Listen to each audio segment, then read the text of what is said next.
Hello friends, CSIR net life sciences का immuno techniques के अंदर ये सेकंड टॉपिक है रेडियो इम्यूनो एसे। इससे पहले हम इम्यूनो टेक्निक्स क्या होती हैं वो देख चुके हैं और एलाइजा के बारे में हम स्टडी कर चुके हैं इम्यूनो टेक्निक्स के अंदर। ये वाला जो पोर्शन है ये CSIR नेट लाइफ साइंसेस का यूनिट 13 का पोर्शन है। रेडियो इम्यूनो एसे को हमने 3 वीडियोस में कवर किया है। ये इसका फर्स्ट पार्ट है जिसमें हम ये बताएंगे कि रेडियो इम्यूनो एसे होता क्या है और ये कैसे परफॉर्म किया जाता है। सेकंड पार्ट में इस रेडियो इम्यूनो एसे को परफॉर्म करने के लिए कौन से रिएजेंट्स रिक्वायर्ड हैं वो हम देखेंगे। थर्ड पार्ट में हम CSIR नेट लाइफ साइंसेस से related questions and answers study करेंगे। तो जल्दी से स्टार्ट करते हैं रेडियो इम्यूनो एसे। सबसे पहले हम देख लेते हैं कि रेडियो इम्यूनो एसे होता क्या है। रेडियो इम्यूनो एसे ये एक इम्यूनोलॉजिकल असेसमेंट की टेक्निक है जिसके अंदर हम कोई भी एंटीजन जो किसी सैंपल में प्रेजेंट है उसकी अमाउंट को आइडेंटिफाई कर सकते हैं, वो भी हाई सेंसिटिविटी के साथ में। जब हम रेडियो आइसोटोप का यूज़ करते हैं एंजाइम्स के यूज़ की जगह लेबलिंग के लिए, एंटीजन या एंटीबॉडी की लेबलिंग के लिए अगर आप एंजाइम की जगह रेडियो आइसोटोप्स को यूज़ करते हो तो इस टेक्निक को हम कहते हैं रेडियो इम्यूनो एसे। एलाइजा में मैं आपको ऑलरेडी बता चुकी हूँ जिसके अंदर एंजाइम को लिंक किया जाता है एज लेबल के जैसे एंटीजन और एंटीबॉडी लेबल करने के लिए। अब यहाँ हम एंजाइम को यूज़ नहीं कर रहे हैं एंटीजन एंटीबॉडी लेबलिंग के लिए, इंस्टेड हम रेडियो आइसोटोप्स को यूज़ कर रहे हैं। सबसे पहले रेडियो इम्यूनो एसे 1960 में डिस्क्राइब किया गया था। इस 1960 में प्लाज्मा इंसुलिन का मेजरमेंट इस टेक्निक के थ्रू किया गया था जो सबसे पहले सोलोमन बर्सन ने किया था एंड रोजलिन येलो ने किया था। अब हम देख लेते हैं कि रेडियो इम्यूनो एसे जो है इस वर्ड का मीनिंग क्या है। रेडियो का मतलब है आप इसमें रेडियो एक्टिव मटीरियल का यूज़ कर रहे हो। इम्यूनो का मतलब है आप एंटीजन एंटीबॉडी रिएक्शन को यूटिलाइज कर रहे हो। ऐसे का मतलब है कि आप असेसमेंट कर रहे हो कि कौन सा कंपाउंड जो है वो किस अमाउंट में प्रेजेंट है। जो बेस्ट एडवांटेज है इस टेक्निक का कि आपको जो सैंपल लेना है वो हाई क्वांटिटी में नहीं चाहिए होता है। आपके पास में अगर सैंपल बहुत कम अमाउंट में भी है तो भी आप इस टेक्निक को यूज़ कर सकते हो।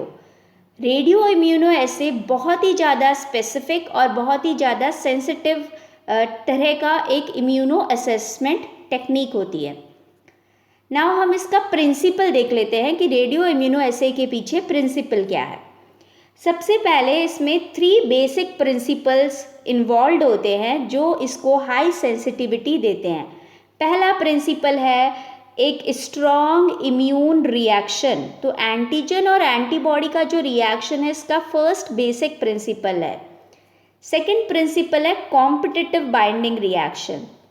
कॉम्पिटिटिव बाइंडिंग का मतलब होता है कि एक तरह का कंपटीशन होता है कि रिप्लेसमेंट हो रहा है किसी चीज़ से, कि अगर रेडियो लेबल्ड है उसका रिप्लेसमेंट ओरिजिनल एंटीजन से हो रहा है। तो ये कॉम्पिटिटिव बाइंडिंग मतलब 2 चीज़ें एक ही उस पर कौन सी चीज़ बाइंड करेगी उसको हम कॉम्पिटिटिव बाइंडिंग रिएक्शन कहते हैं। और तीसरा मेन प्रिंसिपल है रेडियो एमिशन।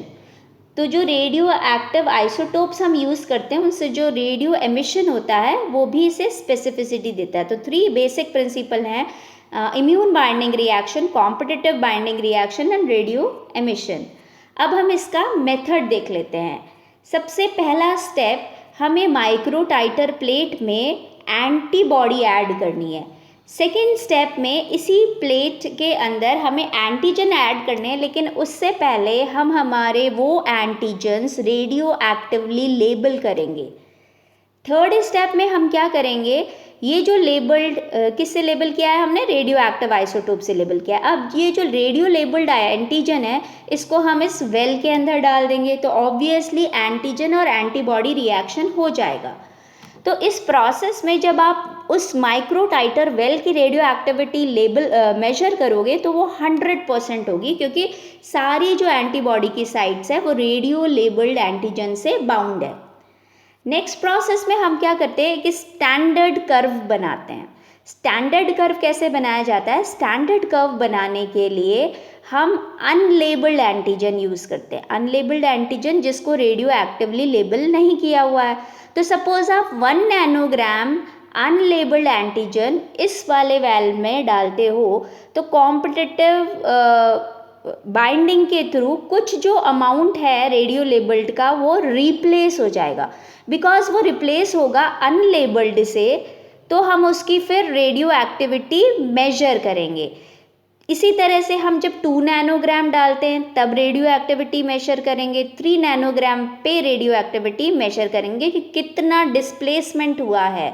मतलब क्या है कि आपके पास में एक रेडियो एक्टिवली लेबल्ड एंटीजन है और रेडियो एक्टिवली लेबल्ड एंटीजन को अनलेबल्ड जब रिप्लेस कर रहा है तो कितनी रिमेनिंग रेडियो एक्टिविटी रह जाती है उसका हम एक स्टैंडर्ड कर्व प्रिपेयर करते हैं। ये आपको और अच्छे से समझ में आ जाएगा पीछे एनिमेटेड वर्जन्स में। तो फिर हम ये स्टैंडर्ड ग्राफ को प्लॉट कर देते हैं। इस ग्राफ का क्या यूज़ होता है, जब हमें अननोन सैंपल डिटेक्ट करना है तो हम इस ग्राफ को यूज़ करेंगे। अब नेक्स्ट स्टेप में ये ग्राफ बन के रेडी हो गया जब आपके पास में स्टैंडर्ड ग्राफ, तो अब हम क्या करेंगे, अननोन एंटीजन डालेंगे। हमने एक सैंपल लिया उसमें कितना एंटीजन है हमें नहीं पता है, हम जस्ट वो डालेंगे और उसके बाद में रेडियो एक्टिविटी मेजर करेंगे और फिर उस स्टैंडर्ड ग्राफ के थ्रू हमें एग्जैक्ट अमाउंट में पता चल जाएगा कि हमारे अननोन सैंपल में कितना एंटीजन है। अब ये प्रोसीजर हम देख लेते हैं। तो सबसे पहले हम देख लेते हैं आपको क्या चाहिए। ये माइक्रो टाइटर प्लेट है जिसके अंदर सीरम है। इस सीरम के अंदर एंटीजन प्रेजेंट है। कौन सा एंटीजन प्रेजेंट है, सपोज इसमें ए एंटीजन प्रेजेंट है। दूसरी चीज़ जो आप लेते हो वो होती है इस एंटीजन के मैचिंग ए एंटीबॉडीज़। तो ये एंटीजन के मैचिंग ए एंटीबॉडीज़ हो गई। यही ए एंटीजन आपने रेडियो लेबल्ड भी यूज़ किया है। तो ये रेडियो लेबलिंग के लिए मैंने ब्लू कलर यूज़ किया है। यहाँ जो हमने आइसोटोप यूज़ किया है वो आइदर ट्रीटियम का आप यूज़ कर सकते हो या आयोडीन का 125 वाला आइसोटोप यूटिलाइज कर सकते हो।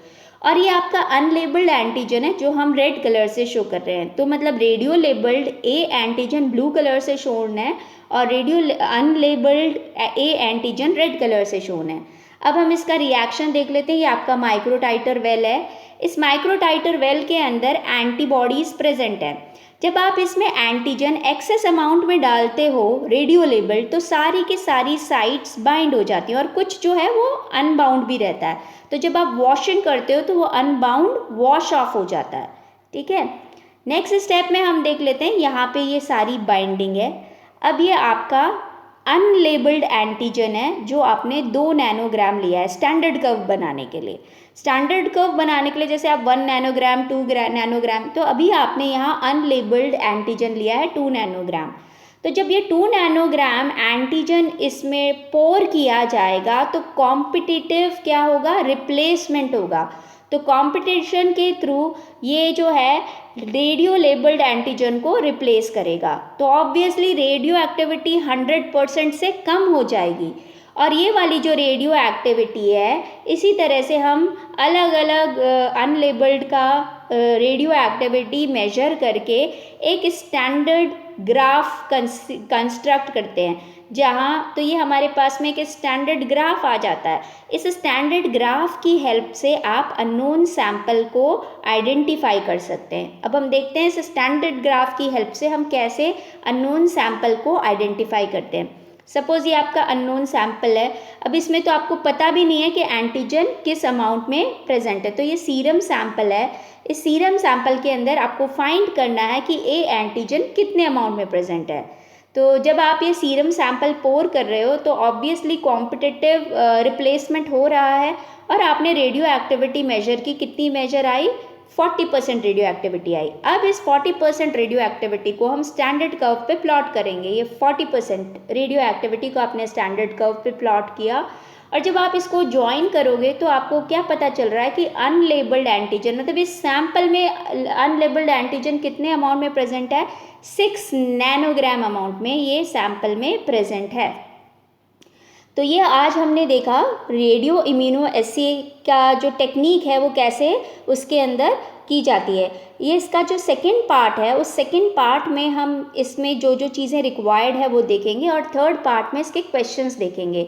My self doctor Aarti Sharma from Siddhivinayak institute of life sciences Ajmer, और आप मेरा email ID and WhatsApp number use कर सकते हो कोई भी क्वेश्चंस पूछने के लिए। Thank you.